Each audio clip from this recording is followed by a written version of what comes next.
പ്രിയപ്പെട്ടവരെ, ബൈബിളിലൂടെ ഒരു തീർത്ഥാടനം എന്ന ബൈബിൾ പഠന പരമ്പരയുടെ പുതിയ എപ്പിസോഡിലേക്ക് നിങ്ങൾക്കെല്ലാവർക്കും ഏറ്റവും സ്നേഹത്തോടെ സ്വാഗതം ആശംസിക്കുന്നു.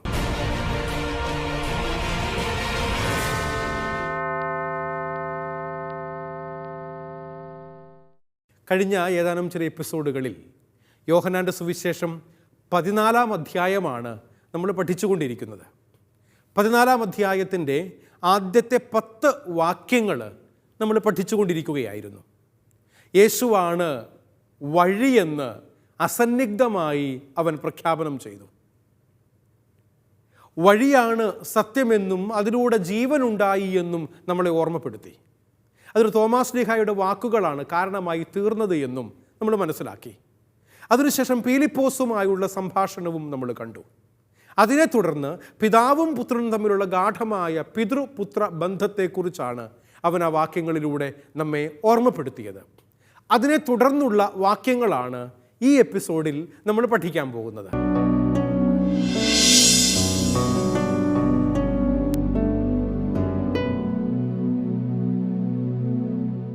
യോഹന്നാൻ്റെ സുവിശേഷം 14-ാം അധ്യായത്തിൻ്റെ 11-12 വാക്യങ്ങളിൽ അവൻ നമ്മോട് അരുളി ചെയ്യുന്ന വാക്യങ്ങൾ എന്താണ് എന്ന് മനസ്സിലാക്കിയിട്ട് ആ വചനങ്ങളുടെ അർത്ഥം ഗ്രഹിക്കാനായി നമുക്ക് ശ്രമിക്കാം. യോഹന്നാൻ 14-ാം അധ്യായം 11-12 2 വാക്യങ്ങൾ വായിച്ചു കേൾക്കാം. ആദ്യം, ഞാൻ പിതാവിലും പിതാവ് എന്നിലുമാണെന്ന് ഞാൻ പറയുന്നത് വിശ്വസിക്കുവിൻ, അല്ലെങ്കിൽ ഈ പ്രവൃത്തികൾ മൂലം വിശ്വസിക്കുവിൻ. സത്യം സത്യമായി ഞാൻ നിങ്ങളോട് പറയുന്നു, എന്നിൽ വിശ്വസിക്കുന്നവനും ഞാൻ ചെയ്യുന്ന പ്രവൃത്തികൾ ചെയ്യും. ഞാൻ പിതാവിൻ്റെ അടുത്തേക്ക് പോകുന്നതുകൊണ്ട് ഇവയേക്കാൾ വലിയവയും അവൻ ചെയ്യും. നമ്മുടെ കർത്താവായ മിശിഹായ്ക്ക് സ്തുതി. പ്രിയപ്പെട്ടവരെ, ഇവിടെ ഈ 2 വാക്യങ്ങൾ 14-ാം അധ്യായത്തിൻ്റെ 11-12 വാക്യങ്ങളിൽ എന്നിൽ വിശ്വസിക്കുന്നവനും ഞാൻ ചെയ്യുന്ന പ്രവൃത്തികൾ ചെയ്യും എന്ന 11-ാം വാക്യം അരുളി ചെയ്തുകൊണ്ട് ശിഷ്യന്മാരുടെ ഇടയിലുള്ള തൻ്റെ സാന്നിധ്യം ഈശോ വീണ്ടും അരക്കിട്ടുറപ്പിക്കുകയാണ്.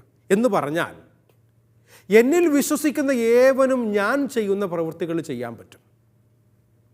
ഈശോയെ പോലെയാകുക എന്നുള്ള ഒരു വിളിയാണ് യേശു ശിഷ്യന്മാർക്കായി അവൻ വെച്ച് നീട്ടുന്നത് എന്ന് ഇത് നമ്മളെ ഓർമ്മപ്പെടുത്തുന്നുണ്ട്.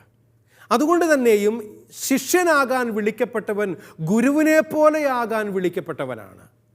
നിന്റെ ഗുരുവും നാഥനുമായ യേശു കർത്താവിനെ പോലെ ആകാനുള്ള വിളിയാണ് ക്രിസ്തു ശിഷ്യനായ ഏതൊരു വ്യക്തിക്കും അവൻ നൽകുന്നത് എന്ന് നമ്മളെ ബോധ്യപ്പെടുത്താണ് ഈ വാക്യങ്ങളിലൂടെ അവൻ ചെയ്യുന്നത്.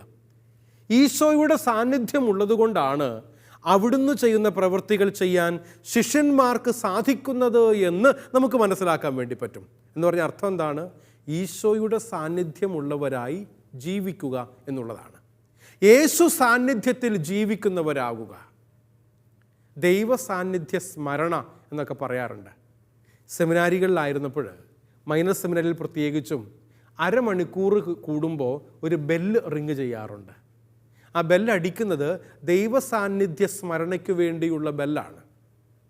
ഇടയ്ക്കിടയ്ക്ക് നമ്മളിങ്ങനെ റിമൈൻഡ് ചെയ്തുകൊണ്ടിരിക്കുകയാണ്, നീ വസിക്കുന്നത് ദൈവ സാന്നിധ്യത്തിലാണ്.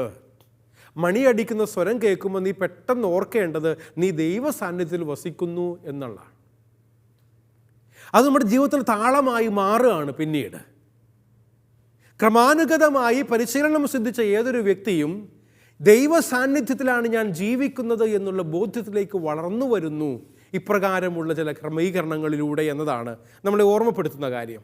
അതുകൊണ്ട് ഈശോയുടെ സാന്നിധ്യമുള്ള വ്യക്തികളായി ജീവിക്കുക എന്നതാണ് അവൻ നമ്മോട് ആവശ്യപ്പെടുന്ന കാര്യം. താൻ പിതാവിൻ്റെ പക്കലേക്ക് പോകുന്നത് കൊണ്ട് ഇപ്പോൾ ചെയ്യുന്ന പ്രവൃത്തികളേക്കാൾ വലിയവയും ശിഷ്യന്മാർ ചെയ്യുമെന്ന് 12-ാമത്തെ വാക്യത്തിൽ ഈശോ പറയുന്നുണ്ട്. ഞാൻ പിതാവിൻ്റെ അടുക്കലേക്ക് പോകുന്നത് കൊണ്ട്, പിതാവും ഞാനും ഒന്നായിരിക്കുന്നത് കൊണ്ട് എന്നിൽ വിശ്വസിക്കുന്ന ഏവനും ഇതിനേക്കാൾ വലിയ പ്രവൃത്തികൾ ഇനി ചെയ്യും. ഈശോ കൂടെ ഉണ്ടായിരുന്നപ്പോൾ ശിഷ്യന്മാർ ചെയ്തതിനേക്കാൾ വലിയ പ്രവൃത്തികൾ താൻ പിതാവിനോടൊപ്പമായിരിക്കുമ്പോൾ ശിഷ്യന്മാർ ചെയ്യുമെന്ന് ഈശോ ശിഷ്യന്മാരോട് പറയാണ്. ഒരു ബൂസ്റ്റ് കൊടുക്കുകയാണ്. അവരെ അല്പം കൂടെ പ്രചോദിപ്പിക്കുകയാണ്, മോട്ടിവേറ്റ് ചെയ്യുകയാണ്. നമ്മൾ കേവലം ഇങ്ങനെ മാത്രമായിരിക്കാൻ വേണ്ടി വിളിക്കപ്പെട്ടവരല്ല. അല്പം കൂടെ മെച്ചപ്പെട്ട പ്രവൃത്തികൾ ചെയ്യാൻ വേണ്ടി വിളിക്കപ്പെട്ടവരാണ്. ഈശോയുടെ പ്രവൃത്തികൾ ജീവൻ്റെ അടയാളങ്ങളാണ്, അല്ലേ? കാരണം എന്താ? അവൻ ജീവനായി തന്നെ നമുക്കായി നൽകിയവനാണ്. അപ്പോൾ ഈശോയുടെ പ്രവൃത്തികൾ ജീവൻ്റെ അടയാളങ്ങളാണ്. ദൈവിക ജീവൻ നൽകുന്ന പ്രവൃത്തിയാണ് ഇവയേക്കാൾ വലിയ പ്രവൃത്തി എന്നതുകൊണ്ട് ഈശോ അർത്ഥമാക്കുന്നത്. മനസ്സിലായോ? നിങ്ങൾക്ക് മനസ്സിലാക്കാൻ വേണ്ടി പറ്റുന്ന കാര്യം അതാണ്. എന്ന് പറഞ്ഞാൽ ഇവയേക്കാൾ വലിയ പ്രവൃത്തി അവർ ചെയ്യുമെന്നാണ് പറയുന്നത്. ഇവയേക്കാൾ വലിയ പ്രവൃത്തി എന്താണ്? അത് ദൈവിക ജീവൻ നൽകുന്ന പ്രവൃത്തിയാണ്. കേവലം മാനുഷികമായ ജീവൻ നൽകുന്ന പ്രവൃത്തി നിങ്ങളിപ്പോൾ ചെയ്യുന്നുണ്ട്. മറ്റുള്ളവരോട് കൂടെ ആയിരിക്കുമ്പോൾ, അവരെ ആശ്വസിപ്പിക്കുമ്പോൾ, അവരെ ജീവിതത്തിലേക്ക് കൈപിടിച്ച് നടത്തുമ്പോൾ, പ്രത്യാശയുള്ളവരാക്കുമ്പോൾ, അവരെ അല്പം കൂടി ദൈവാശ്രയ ബോധമുള്ളവരായി ജീവിക്കാൻ പ്രേരിപ്പിക്കുമ്പോൾ നീ ജീവൻ നൽകുന്നവനാകുന്നു. എന്നാൽ ദൈവിക ജീവൻ നൽകുന്നവരാകണം എന്നുള്ളതാണ് ഈശോ നമ്മോട് ആവശ്യപ്പെടുന്ന കാര്യം. അവിടുത്തെ മരണത്തിലൂടെയും ഉദ്ധാനത്തിലൂടെയും രക്ഷാകര പദ്ധതി പൂർത്തിയാകുമ്പോൾ മാത്രമേ ഇത് നൽകാനാകൂ എന്ന് ഈശോ ഓർമ്മപ്പെടുത്തുന്നുണ്ട്. അതുകൊണ്ട് അവിടുത്തെ മരണവും ഉത്ഥാനവും രക്ഷാകര പദ്ധതിയുടെ ഭാഗമായി പ്ലാൻ ചെയ്യപ്പെട്ടതാണ്. ഈശോയിൽ വിശ്വസിക്കുന്നവർക്ക് നിത്യജീവനിൽ പങ്കുചേരാനും മറ്റുള്ളവർക്കത് പങ്കുവയ്ക്കാനും സാധിക്കുമെന്ന് നമ്മളെ ഓർമ്മപ്പെടുത്താണ് ഈ വാക്യം. അതുകൊണ്ട് പ്രിയപ്പെട്ടവരെ, അവരിലുള്ള ഈശോയുടെ സാന്നിധ്യമാണ് ഇത് നമുക്ക് സാധ്യമാക്കി തരുന്നത്. കർത്താവിൻ്റെ സാന്നിധ്യം നമ്മുടെ ജീവിതങ്ങളിൽ ഉണ്ടെങ്കിൽ നിത്യജീവനിൽ പങ്കുപറ്റാൻ നമ്മളെ കൊണ്ട് സാധിക്കുമെന്ന് അവൻ നമ്മളെ ഓർമ്മപ്പെടുത്താണ്. അപ്പോൾ ബേസിക്കായിട്ട് നമുക്കുണ്ടാകേണ്ടത് എന്താണ്? വിശ്വാസമുണ്ടാകണം, സ്നേഹത്തോടുകൂടെ ജീവിക്കുന്നവരാകണം, ദൈവിക ജീവനിൽ പങ്കുപറ്റുന്നവരാകണം. അപ്പോൾ ഇതിനേക്കാൾ വലിയ പ്രവൃത്തികൾ നിങ്ങൾക്ക് ചെയ്യാൻ സാധിക്കുമെന്നുള്ള കർത്താവിൻ്റെ വാക്കുകൾ നമ്മുടെ ജീവിതങ്ങളിലൂടെ അന്വർത്ഥമായി തീരുന്നത് ഞാനും നിങ്ങളും കാണും. തുടർന്ന് വരുന്ന 2 വാക്യങ്ങൾ 13, 14 വാക്യങ്ങളാണ്. ആ വാക്യങ്ങൾ ഈശോയുമായുള്ള ഐക്യത്തിലൂടെയുള്ള സാന്നിധ്യത്തെക്കുറിച്ച് നമ്മളെ ഓർമ്മപ്പെടുത്താൻ 4-ാം സുവിശേഷകനായ യോഹന്നാൻ എഴുതി വച്ചിരിക്കുന്ന 2 വാക്കുകളാണ് 14-ാം അധ്യായം 13, 14 വാക്യങ്ങൾ. വായിച്ചു കേൾക്കാം. നിങ്ങൾ എൻ്റെ നാമത്തിൽ ആവശ്യപ്പെടുന്നത് എന്തും പിതാവ് പുത്രനിൽ മഹത്വപ്പെടാൻ വേണ്ടി ഞാൻ പ്രവർത്തിക്കും. എൻ്റെ നാമത്തിൽ നിങ്ങൾ എന്നോട് എന്തെങ്കിലും ചോദിച്ചാൽ ഞാനത് ചെയ്തു തരും. ഇതാണ് വചനം. സഹോദരങ്ങളെ, ദൈവത്തിൻ്റെ നാമത്തിൽ ചോദിച്ചാൽ അത് നിഷേധിക്കപ്പെടുകയില്ല എന്ന് നമ്മളെ ഓർമ്മപ്പെടുത്തുകയാണ് ഈശോയുമായുള്ള ഐക്യത്തിലൂടെ നമുക്ക് ലഭിക്കുന്ന ദൈവിക സാന്നിധ്യത്തെക്കുറിച്ച് പറയുന്നതിലൂടെ നാം മനസ്സിലാക്കേണ്ടത്. എന്ന് പറഞ്ഞാൽ വചനം വളരെ വ്യക്തമായി പറയാണ്, തൻ്റെ നാമത്തിൽ ആവശ്യപ്പെടുന്നത് എന്തും ചെയ്തു തരും എന്ന വാഗ്ദാനം ഈശോ തരുന്നുണ്ട്. ഈശോയുടെ നാമത്തിലാണ് നമ്മൾ ചോദിക്കേണ്ടത്. എൻ്റെ അടുക്കൽ വന്ന് ആരെങ്കിലും പ്രാർത്ഥിക്കാൻ വേണ്ടി പറയുമ്പോൾ ഞാൻ എൻ്റെ പേരിൽ ആരെയും ആശീർവദിച്ചാൽ ഒരു ഗുണവും അവർക്ക് കിട്ടിയല്ല. മറിച്ച് ഞാൻ ചെയ്യുന്നത് എന്താ? പിതാവിൻ്റെയും പുത്രൻ്റെയും പരിശുദ്ധാത്മാവിൻ്റെയും നാമത്തിൽ. ആരുടെ നാമത്തിലാണ്? ത്രിത്വൈക ദൈവത്തിൻ്റെ നാമത്തിലാണ് ആശീർവാദം കൊടുക്കുന്നത്. മനസ്സിലായോ? എന്ന് പറഞ്ഞാൽ ദൈവനാമത്തിലുള്ള ചോദ്യങ്ങൾക്ക് ഉത്തരം യെസ് ആണ്. ഗ്രാൻഡ് ചെയ്യപ്പെടുകയാണ് പെർമിഷൻ. നിങ്ങൾ എൻ്റെ നാമത്തിൽ ആവശ്യപ്പെടുന്നത് എന്തും പിതാവ് പുത്രനിൽ മഹത്വപ്പെടാൻ വേണ്ടി ഞാൻ പ്രവർത്തിക്കുമെന്ന് 14-ാം അധ്യായം 13-ാം വാക്യത്തിൽ നമ്മൾ വായിച്ചു കേട്ടതാണ്. എന്ന് പറഞ്ഞാൽ ക്രിസ്തീയ പ്രാർത്ഥനകളെല്ലാം ദൈവ പിതാവിനോടാണ് സംബോധന ചെയ്യപ്പെടേണ്ടത്. മനസ്സിലായോ? നമ്മൾ ആരോടാണ് ചോദിക്കേണ്ടത് എന്നുള്ളതാണ് വിഷയം. വീട്ടിൽ കുട്ടികൾക്ക് എന്തെങ്കിലും ആവശ്യം വരുമ്പോൾ അമ്മയുടെ അടുക്കൽ ചെന്നാണ് പറയുന്നതെങ്കിലും അപ്പനെ അഭിസംബോധന ചെയ്തുകൊണ്ട് അമ്മയോട് സംസാരിക്കുന്നു. അമ്മ അപ്പനോട് പറയണം. പല വഴികൾ നമുക്കുണ്ട് കാര്യം നേടിയെടുക്കാൻ വേണ്ടിയിട്ട്. പക്ഷേ അൾട്ടിമേറ്റ്ലി എത്തിച്ചേർന്ന് എവിടെയാണ്? അതാണ് പ്രധാനം.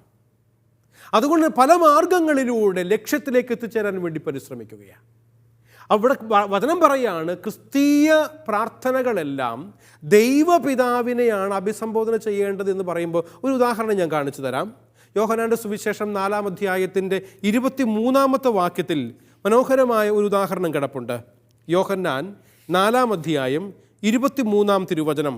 അവിടെ വചനം ഇപ്രകാരം പറയുന്നു: എന്നാൽ യഥാർത്ഥ ആരാധകർ ആത്മാവിലും സത്യത്തിലും പിതാവിനെ ആരാധിക്കുന്ന മണിക്കൂർ വരുന്നു, അല്ല അതിപ്പോൾ തന്നെയാണ്. വാസ്തവത്തിൽ അങ്ങനെയുള്ള ആരാധകരെയാണ് പിതാവ് അന്വേഷിക്കുന്നതും. വ്യക്തമായ ആരാധിക്കുന്ന ആരെയാ? പിതാവിനെയാണ്. അതുകൊണ്ട് തന്നെയും കൃത്യമായും വചനം നമ്മളെ ഓർമ്മപ്പെടുത്തുന്നു, യഥാർത്ഥ ആരാധകർ ആത്മാവിലും സത്യത്തിലും പിതാവിനെ ആരാധിക്കുന്ന സമയം വരുന്നു. പിതാവിനെ ആരാധിക്കാൻ ആത്മാവിലും സത്യത്തിലുമാണ് ഞാനും നിങ്ങളും പരിശ്രമിക്കേണ്ടത് എന്ന് ഈ വചനഭാഗം നമ്മളെ ഓർമ്മപ്പെടുത്തുന്നുണ്ട്. അതുകൊണ്ട് തന്നെയും സഹോദരങ്ങളെ തിരിച്ചറിയുക, ക്രിസ്തീയ ജീവിതം ആത്മാവിലുള്ള ജീവിതമാണ്. ക്രിസ്തീയ ജീവിതം എന്ന് പറഞ്ഞാൽ ലൈഫ് ഇൻ ദ സ്പിരിറ്റ്, ആത്മാവിലുള്ള ജീവിതമാണ്. ആത്മീയ ജീവിതമായി തീരുന്നു അത്. അപ്പം അതുകൊണ്ട് നാം എല്ലാവരും അരൂപിയിൽ ജനിച്ച് അരൂപിയിൽ വളരുന്ന ജീവിതം നയിക്കാൻ വേണ്ടി വിളിക്കപ്പെട്ടവരാണ്. യോഹന്നാൻ 3-ാം അധ്യായത്തിൻ്റെ 5-ാം തിരുവചനത്തിൽ പറയുന്നുണ്ട്, അരൂപിയിൽ ജനിച്ച് അരൂപിയിൽ വളരുന്നവരായി തീരുക. റോമാലേഖനത്തിൻ്റെ 8-ാം അധ്യായം 15-16 വാക്യങ്ങളിൽ പൗലോസ് അപ്പോസ്തലൻ പറയുന്നുണ്ട്, പരിശുദ്ധാത്മാവ് പുത്രസ്വീകാര്യത്തിൻ്റെ ആത്മാവാണ്. സ്ക്രീനിൽ നിങ്ങൾക്ക് കാണാനായി സാധിക്കും. പരിശുദ്ധാത്മാവ് പുത്രസ്വീകാര്യത്തിൻ്റെ ആത്മാവാണ് എന്ന് പറഞ്ഞാൽ ഇവിടെ നമ്മൾ ഓർമ്മപ്പെടുത്തുന്ന കാര്യം എന്താ? ക്രിസ്തീയ ജീവിതം എന്ന് പറഞ്ഞാൽ അത് ആത്മാവിൽ നയിക്കപ്പെടുന്ന ജീവിതമായി തീരണമെന്നുള്ളതാണ്. അതുകൊണ്ട് പിതൃപുത്ര ബന്ധത്തിൽ ജീവിക്കാനും പ്രാർത്ഥിക്കാനും ആത്മാവ് നമ്മെ പ്രാപ്തരാക്കുന്നു. നമ്മളെല്ലാവരും ആത്മാവിൽ ജീവിക്കുന്നവരാകണം. ആത്മാവിൽ ജീവിക്കുന്നവൻ പിതാവിനോടും പുത്രനോടുമാണ് ചേരുന്നത് എന്നാണ് ഓർമ്മപ്പെടുത്തുന്നത്. അതുകൊണ്ട് തന്നെയും 2-ാമത്തെ പോയിന്റ് നിങ്ങൾക്ക് കാണാൻ സാധിക്കും. പുത്രനായ മിശിഹായുടെ പുത്രത്വത്തിൽ പങ്കുചേർന്ന് പുത്രസ്വീകാര്യത്തിൻ്റെ ആത്മാവിൽ ദൈവപിതാവുമായി പുത്രസഹജമായ ബന്ധം പുലർത്തിക്കൊണ്ട് ജീവിക്കുന്നതാണ് യഥാർത്ഥമായ ആരാധനാ ജീവിതം. എന്താണ് ആരാധനാ ജീവിതം എന്ന് പറഞ്ഞാൽ? നമ്മളൊക്കെ ആരാധനകൾ നടത്തുന്നവരാ അല്ലേ? ദൈവാരാധന നടത്തുന്നവരാണ് നമ്മൾ.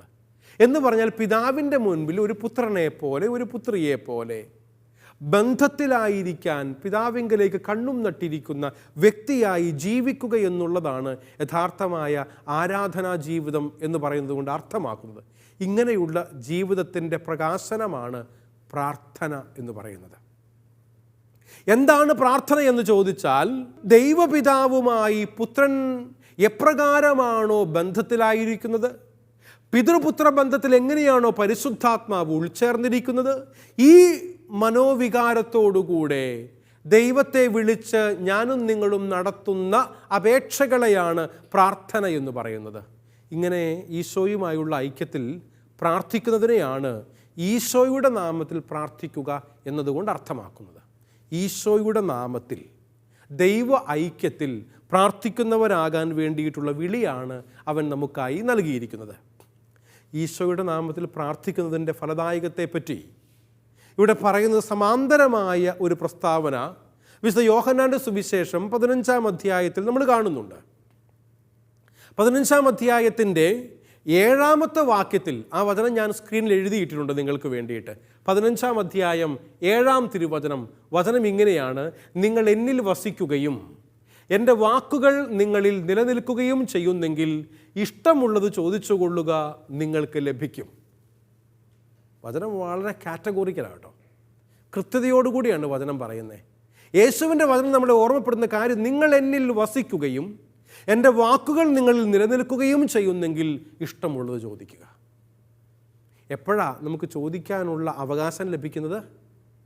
അവനിൽ വസിക്കുകയും അവൻ്റെ വാക്കുകളിൽ വിശ്വസിക്കുകയും ചെയ്യുമ്പോഴാണ്, അല്ലേ? പെട്ടെന്ന് പൈസയ്ക്കൊരാവശ്യം വന്നു എന്ന് വിചാരിക്കുക. ആർക്കും ആവശ്യം വരാത്ത അല്ലേ? ഒരാവശ്യം വരുമ്പോൾ വഴി കാണുന്ന ആരോടെങ്കിലും പോയി ചോദിക്കുമോ നിങ്ങൾ? ഇല്ല. സ്വാഭാവികമായി നമ്മൾ പെട്ടെന്ന് ചിന്തിക്കുന്നത് എന്താ? പൈസയ്ക്കൊരാവശ്യം വന്നാൽ നമ്മൾ ആരോടാ ചോദിക്കുക? നമുക്ക് പരിചയമുള്ള, നമുക്ക് വിശ്വാസമുള്ള, നമ്മളെ വിശ്വാസമുള്ള ഒരു വ്യക്തിയോടാണ് നമ്മൾ പൈസയ്ക്ക് വേണ്ടി ചോദിക്കുള്ളൂ. ഇല്ലെങ്കിൽ ചോദിച്ചുകൊണ്ട് കാര്യമൊന്നുമില്ല. പൈസ കിട്ടിയാൽ നമുക്കറിയാം. അതേസമയം നമ്മളെ വിശ്വാസമുള്ള ഒരു വ്യക്തിയാണെങ്കിൽ, എനിക്ക് വിശ്വാസമുള്ള ഒരു വ്യക്തിയാണെങ്കിൽ, ആ വ്യക്തിയുമായി ഒരു ബന്ധം നിനക്കുണ്ടെങ്കിൽ അല്പം കൂടെ നമുക്കൊരു സ്വാതന്ത്ര്യമുണ്ട് ആ വ്യക്തിയുടെ അടുക്കൽ പോയിട്ട് ചോദിക്കാൻ. സഹോദരങ്ങളെ, പ്രാർത്ഥനയിൽ ദൈവത്തോട് കാര്യങ്ങൾ ചോദിക്കണമെങ്കിൽ ദൈവത്തോട് ബന്ധം ഉണ്ടാകണം. ബന്ധമുള്ളപ്പോൾ ചോദിച്ചാൽ നിങ്ങൾക്ക് ലഭിക്കുമെന്നാണ് ദൈവത്തിൻ്റെ വചനം ഓർമ്മപ്പെടുത്തുന്നത്. അതുകൊണ്ട് തന്നെയാണ് ഈശോയുമായുള്ള ഐക്യമാണ് നമ്മുടെ പ്രാർത്ഥനയെ ഫലദായകമാക്കുന്നത് എന്ന് പറയാൻ കാരണം അതാണ്. ദൈവവുമായി ഐക്യത്തിലായിരിക്കുന്നവരുടെ പ്രാർത്ഥനകൾ ദൈവം കേൾക്കുകയും അവയ്ക്ക് പ്രത്യുത്തരം നൽകുകയും ചെയ്യുമെന്നും, അതുവഴിയായി നമ്മുടെ പ്രാർത്ഥനകൾ നോ എന്നല്ല യെസ് എന്ന് ഉത്തരം നൽകപ്പെടുന്നു എന്നാണ് ഈ വചനഭാഗം നമ്മളെ ഓർമ്മപ്പെടുത്തുക.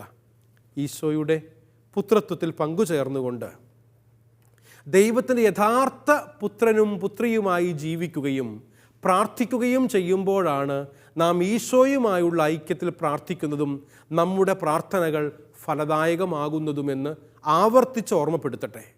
അതുകൊണ്ടാണ് വചനം പറയുന്നത്, നിങ്ങൾ എൻ്റെ നാമത്തിൽ ആവശ്യപ്പെടുന്നത് എന്തും പിതാവ് പുത്രനിൽ മഹത്വപ്പെടാൻ വേണ്ടി ഞാൻ പ്രവർത്തിക്കും. ഇതിനെയാണ് സൂചിപ്പിക്കുന്നത്. പിതൃപുത്ര ബന്ധത്തെയാണ് സഹോദരങ്ങളെ നമ്മുടെ മുൻപിൽ മാതൃകയായി കർത്താവ് വച്ചിരിക്കുന്നത്.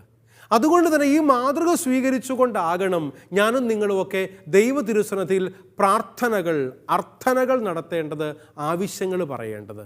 അപ്പോൾ ദൈവം ഒരിക്കലും ഡിനൈ ചെയ്യില്ല. നമ്മുടെ ആവശ്യങ്ങൾ അവൻ നിർവഹിച്ചു തരും. കാരണം നാം തമ്മിൽ ഒരു സ്നേഹബന്ധമുണ്ട്.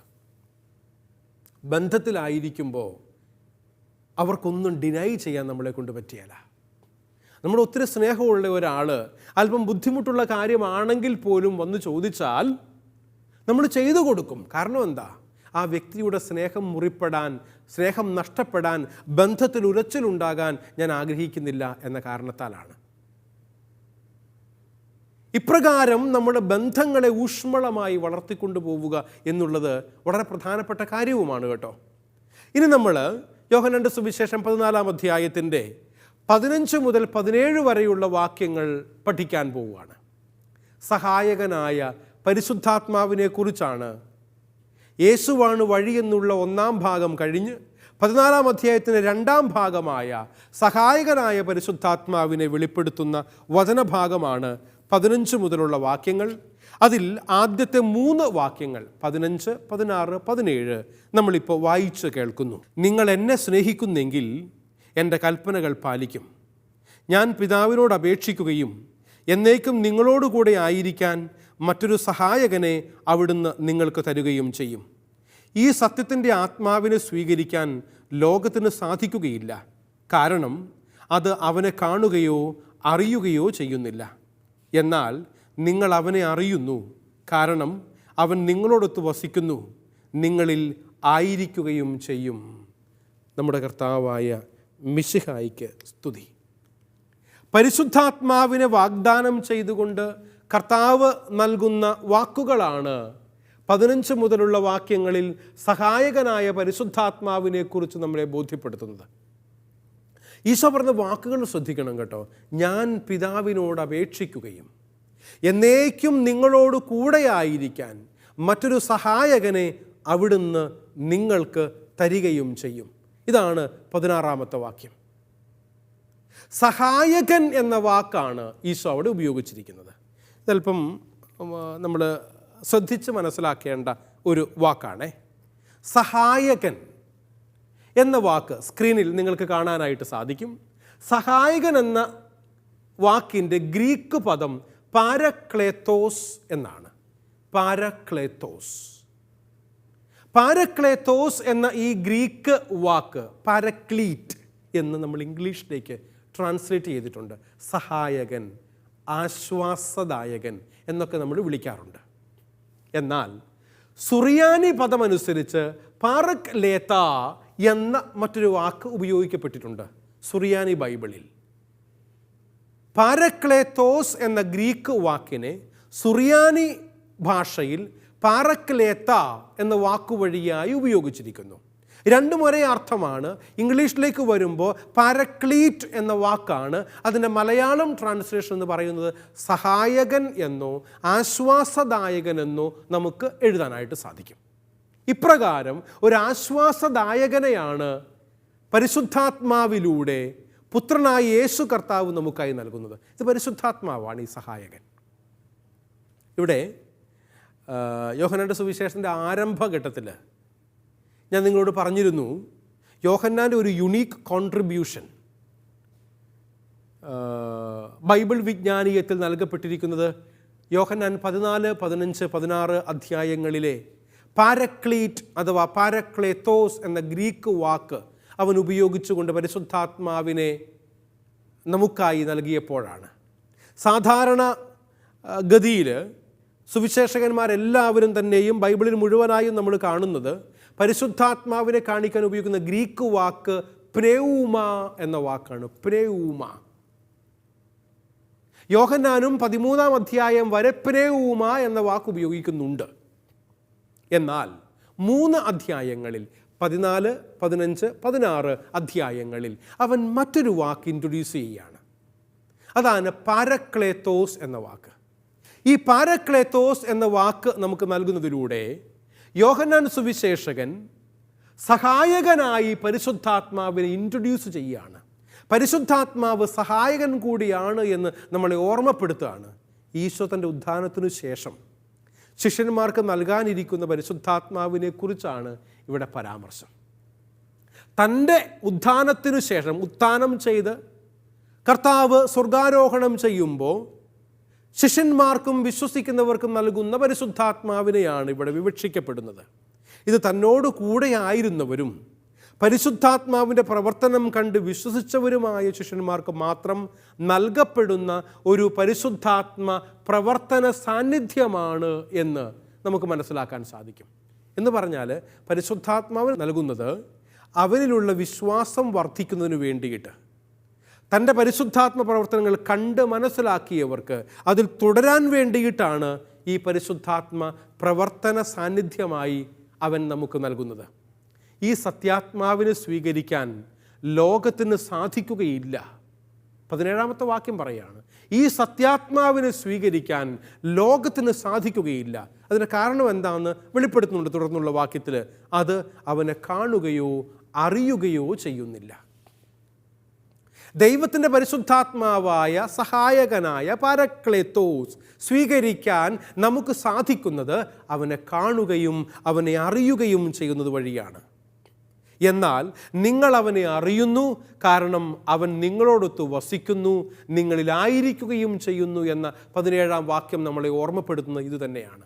അതുകൊണ്ട് പ്രിയപ്പെട്ടവരെ, ദൈവികമായ കൃപാവരത്തിൽ ജീവിക്കാൻ, പരിശുദ്ധാത്മ അഭിഷേകം സ്വീകരിക്കാൻ ഞാനും നിങ്ങളും പരിശ്രമിക്കുമ്പോൾ മനസ്സിലാക്കുക, ദൈവത്തോടു കൂടെയായിരിക്കുന്നവൻ ഈ സഹായകനോട് ചേർന്ന് വളരേണ്ടവരാണ്. ഈ സഹായം സ്വീകരിച്ചുകൊണ്ട് വളരുക എന്നാണ് അർത്ഥമാക്കുക. ലോകം എന്ന് പറയുന്നത് ഈശോയിൽ പരിശുദ്ധാത്മാവിൻ്റെ പ്രവർത്തനം തിരിച്ചറിയാനും തൽഫലമായി ഈശോയിൽ വസിക്കാനും കഴിയാതെ പോയ ലോകത്തെയാണ് ദ്യോതിപ്പിക്കുന്നത്. എന്ന് പറഞ്ഞാൽ നമ്മളല്ലേ, ഈ ലോകത്തിലുള്ളവർക്ക് അത് സാധിക്കുകയില്ല പരിശുദ്ധാത്മാവിനെ സ്വീകരിക്കാൻ എന്ന് പറയുമ്പോൾ ഈ ലോകം എന്ന പദം കൊണ്ട് എന്താണ് ഈശോ അർത്ഥമാക്കിയത് എന്ന് പറഞ്ഞാൽ, പരിശുദ്ധാത്മാവിൻ്റെ പ്രവർത്തനങ്ങൾ അറിയാൻ സാധിക്കാതെ പോയ, തിരിച്ചറിയാതെ പോയ അന്ധകാരമയമായ ലോകത്തെയാണ് ഇത് ഉദ്ദേശിക്കുന്നത്. അതുകൊണ്ട് ലോകത്തിൽ പൊതുവെയുള്ള അരൂപിയുടെ പ്രവർത്തനത്തെക്കുറിച്ചല്ല, മറിച്ച് വിശ്വാസികളുടെ സമൂഹമായ സഭയിലുള്ള അരൂപിയുടെ പ്രവർത്തന സാന്നിധ്യത്തെ പറ്റിയാണ് ഇവിടെ പരാമർശമെന്ന് സഹോദരങ്ങളെ നമുക്ക് തിരിച്ചറിയാൻ വേണ്ടി സാധിക്കണം. അതുകൊണ്ട് തന്നെ വിശ്വാസികളുടെ സമൂഹമായ സഭയിലുള്ള അരൂപിയുടെ പ്രവർത്തനത്തെക്കുറിച്ചാണ് യേശു കർത്താവ് ഓർമ്മപ്പെടുത്തുന്നത്. ഞാനും നിങ്ങളും പരിശുദ്ധാത്മാവിലുള്ള ജീവിതം നയിക്കാൻ വേണ്ടി വിളിക്കപ്പെട്ടവരാണ്. സഹായകനെന്നും പരിശുദ്ധാത്മാവെന്നും സത്യാത്മാവെന്നും വിശേഷിപ്പിക്കപ്പെടുന്നത് കൊണ്ട് ഇവിടെ സഭയിലുള്ള പരിശുദ്ധാത്മാവിൻ്റെ സാന്നിധ്യവും പ്രവർത്തനവുമാണ് സൂചിപ്പിക്കപ്പെടുന്നത്. 2 വാക്കുകൾ സ്ക്രീനിൽ നിങ്ങൾക്ക് കാണാനായിട്ട് സാധിക്കും. സഹായകൻ എന്നും സത്യാത്മാവ് എന്നുമുള്ള 2 വാക്കുകൾ ഉപയോഗിച്ച് പരിശുദ്ധാത്മാവിനെ വിശേഷിപ്പിക്കുന്നുണ്ട്. അത് സഭയിലുള്ള പരിശുദ്ധാത്മാവിൻ്റെ സാന്നിധ്യത്തെ ഓർമ്മപ്പെടുത്താൻ വേണ്ടിയിട്ടാണ്. സഭയിലുള്ള അരൂപിയുടെ ഈ പ്രവർത്തന സാന്നിധ്യം നിത്യമായ ഒന്നാണ്. അതാണ് 16-ാമത്തെ വാക്യത്തിൽ പറയുന്നത്, എന്നേക്കും നിങ്ങളോട് കൂടെയായിരിക്കാൻ മറ്റൊരു സഹായകനെ. ഞാൻ പോയി കഴിഞ്ഞാൽ ഇപ്പം ഞാനാണ് നിങ്ങളുടെ സഹായകൻ. ആരാ? പുത്രനായ ഈശോ. ഞാൻ പോയി കഴിഞ്ഞാൽ മറ്റൊരു സഹായകൻ പരിശുദ്ധാത്മാവ് റീപ്ലേസ്മെൻറ്റ് നടക്കപ്പെടുന്നുണ്ട് ഇവിടെ. ഈശോയ്ക്ക് പകരം പരിശുദ്ധാത്മാവ് രക്ഷാകര ദൗത്യം പൂർത്തിയാക്കാനായി ലോകത്തിലേക്ക് വരുന്നു. മാത്രവുമല്ല, ഇത് ഓരോരുത്തരിലും ആന്തരികമായി വസിക്കുന്ന ഒരു സാന്നിധ്യമാണ്.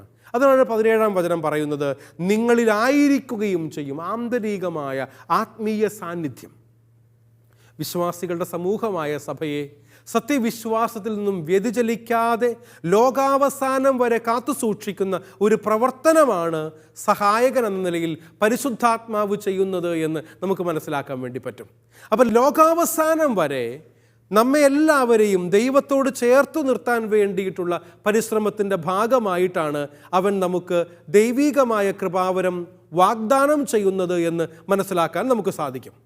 അതുകൊണ്ട് തന്നെയും 15-ാമത്തെ വാക്യം നമ്മളെ ഓർമ്മപ്പെടുത്തുന്നത്, നിങ്ങൾ എന്നെ സ്നേഹിക്കുന്നുവെങ്കിൽ എൻ്റെ കൽപ്പനകൾ പാലിക്കുമെന്നാണ്.